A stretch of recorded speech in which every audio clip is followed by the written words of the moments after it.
Greetings, this is your goddess guru, tirra-olufemi, here to bring you a word of wisdom that I have gotten from the oracle to assist you along your way on your path to self-realization, which is knowing who you are, because knowing who you are makes all the difference in how you experience this physical level of reality, as well as on your path to self-mastery. Most of us have something we need to master, if nothing else, who we are.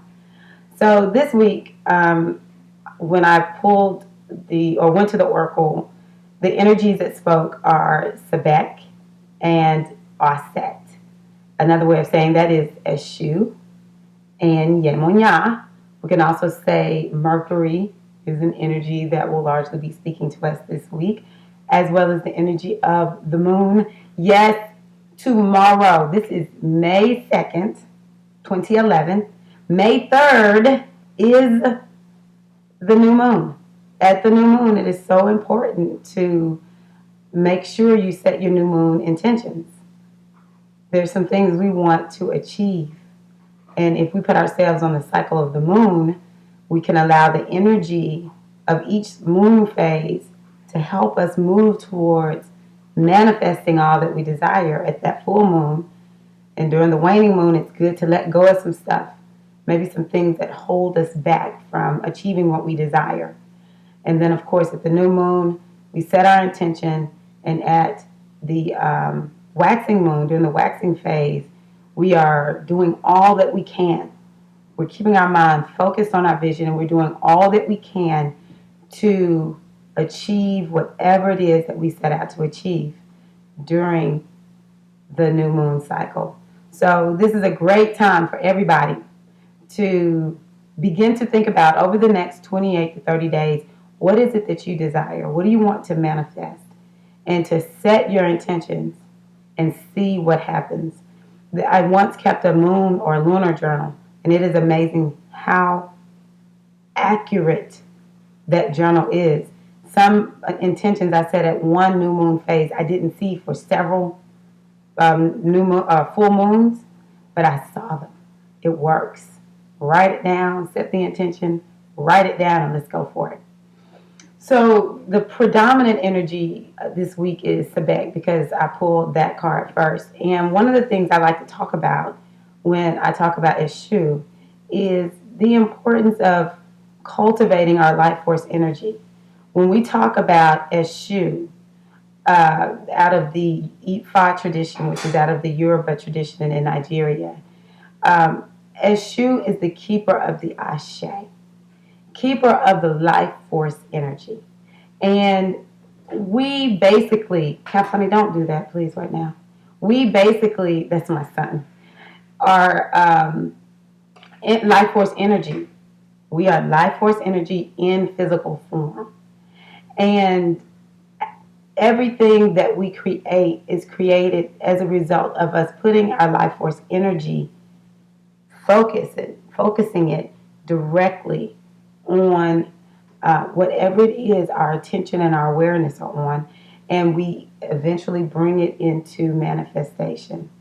And so this is a week for you to pay attention to what you are aware of and what you're focusing on, because what you're thinking is what is getting your attention.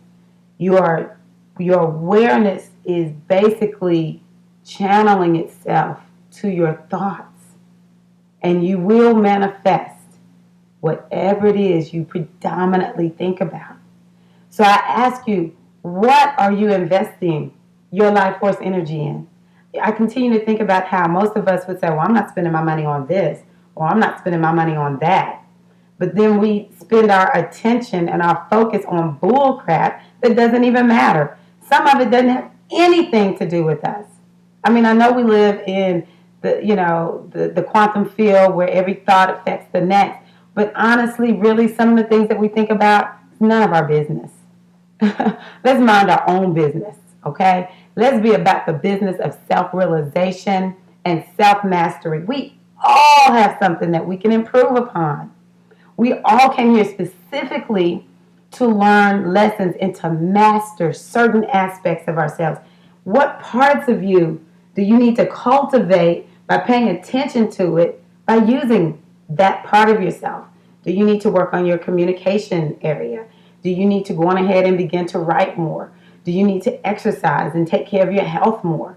Do you need to learn how to understand your emotions in a way that your emotions are not controlling you? There are so many things that we can be focusing our life force energy on, paying our attention. Pay attention. What are you paying attention to?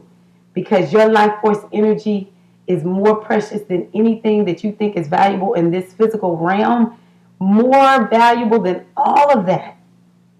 So this is a time for us to cultivate our life force energy and to really decide what are we going to hyper focus on that's going to move us towards a greater level of experience, love, peace, joy, all the goddess qualities that most of us want to experience. But many of us miss out on because we're not paying attention to the right thing. Your belief system. What are your beliefs? Your beliefs are dictating largely what you're experiencing in this physical level of experience. So is what you're believing based on truth? And do you know what truth is? Universal truth. Or are you focused, or your beliefs based on lies? Are your beliefs based on experiences that you've had? What are your beliefs really based on? Are your beliefs evolving you? Or are they causing you to operate within limits? Aren't we limitless beings? Just because I live in this body doesn't limit me, really. It creates an illusion of limits. Let's live more freely. And this week, one of the things we have to do is tap into our memory. That's what our set is talking to us about this week. Remembering who you are. I love the story about Osiris is another name that a lot of people know. And Osiris' brother, Set, cut his body into 14 pieces and spread them across the world because Set wanted to rule the kingdom. Set represents the lower part of ourselves that comes here to experience this physical level of reality.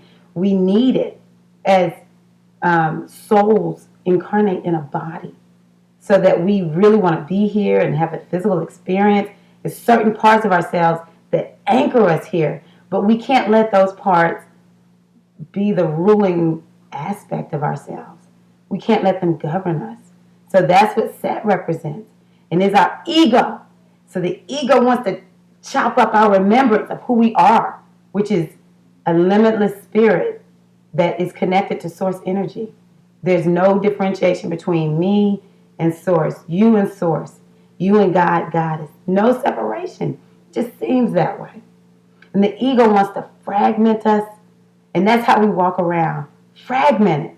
And so what happened was, Isis is a name that some of you may know, went out on a journey with her sister, Nekabet, I think it was. Excuse me if I'm wrong.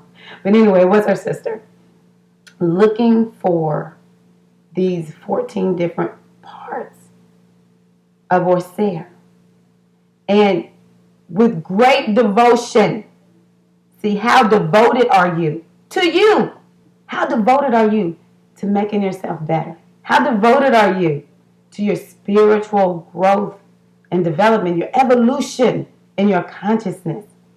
She was so devoted, she would not stop. She found all the parts except for one, his phallus, and she remembered. She put all the different parts of the body, except for that one, back together. And that's what we need to do on our journey to wholeness. Self-realization is a journey to wholeness. We've got to stop walking around here fragmented. And one of the ways that we're going to properly use our life force energy is to know who we are, know the wholeness that we are. And so that's what I said is calling us to do. Find the different fragments of ourselves, put them together, in one beautiful mosaic whole, and know who you are and operate from your wholeness. And when you operate from your wholeness, there's no need for addictions. There's no need for emotional outbursts. There's no need for relationships with anybody, really, because you realize we're all one. We're in relationship at all time with the divine oneness. And to some, I may sound like a new agey quack, but I am telling you, this is the truth, that we are all whole divine beings, but in our consciousness, this physical level does something to fragment us. But when we walk whole, we walk in love. We walk in a way that when we show up, the energy of the room will transform for the better. So this is a week for us to make sure that in our memory of ourselves, what are we remembering? If you're not remembering that you are a vessel of life force energy that you can use to express all the greatness that you are, then think again. How about that? And it is very important this week for us to nurture ourselves, to do nurturing things for other people, to make sure that we nurture us just as we would nurture someone else. Because some of us over-nurture. Doggone it, sometimes the things you're doing for other people, do for you, okay? All the problems you think they have, it's probably your problem. So all that we feel like we need to do for other people, we need to bring it back to ourselves.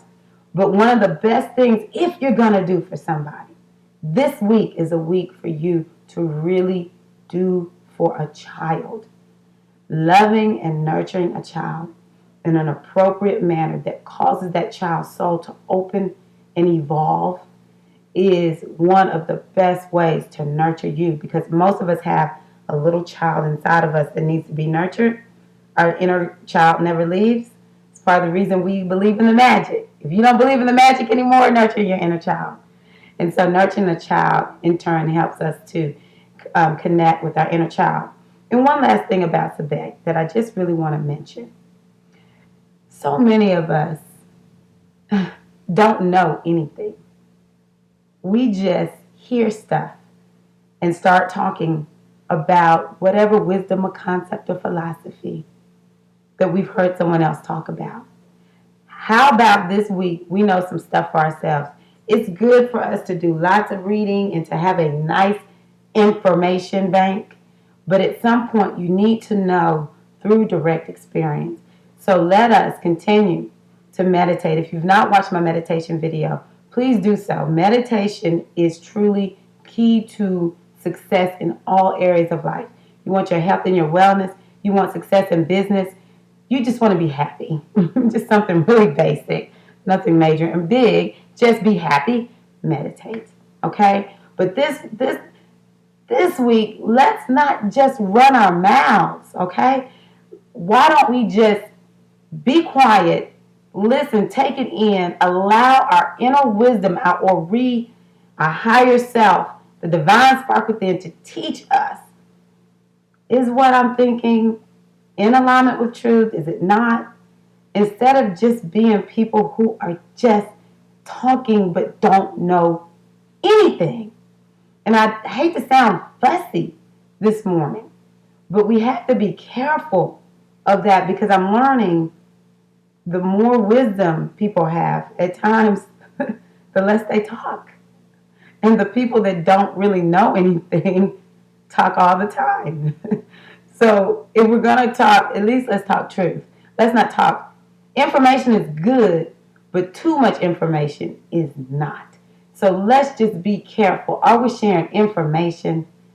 Are we just doing monkey see, monkey do? And ain't nothing wrong with monkeys, okay? Monkeys are fun little creatures, but sometimes we don't need to do that little monkey see, monkey do business, okay? Let's know. Be humble. Be devoted to your spiritual practice. And let us have a wonderful week of manifesting all the greatness and good that we are. Let us express the wonder and the joy. I Thank you for taking time to watch this video. I hope that it assists you along your way. May you continue to walk ever presently in the love that you are. Peace.